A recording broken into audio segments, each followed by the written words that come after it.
মুখ্যমন্ত্ৰীৰ আত্মনিৰ্ভৰ অসম আঁচনিত প্ৰথম পৰ্যায়ত আমি 25,000 যুৱক যুৱতীলৈ আৰ্থিক সাহায্য আগবঢ়ালো।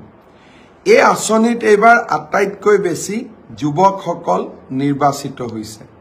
মই ইলেকশ্যনৰ মিটিঙত গ'লে যুৱকসকলে মোক প্ৰায়ে কয় যে মামা আমাৰ বাবে একো আঁচনি নাই নেকি? মুখ্যমন্ত্ৰীৰ আত্মনিৰ্ভৰ অসম আঁচনিত আটাইতকৈ মোৰ ল'ৰা ভাগিনসকলে বেছিকৈ সুবিধা পাইছে।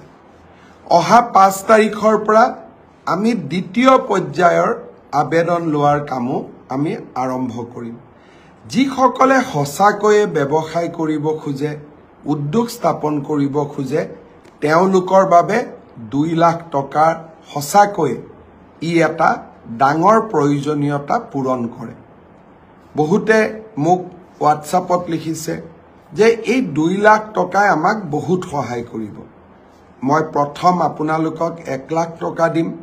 1 লাখ টকাৰ সদ্ব্যৱহাৰ হলে আপোনালোকে 2 লাখ টকা পিছৰ ইনষ্টলমেন্ট 1 লাখ টকা আপোনালোকে পাব পাৰিব। দ্বিতীয় পৰ্যায়ৰ হিতাধিকাৰীৰ চিনাক্তকৰণৰ হিতাধিকাৰী নিৰ্বাচনৰ কামো আমি সুন্দৰভাৱে আৰম্ভ কৰিম।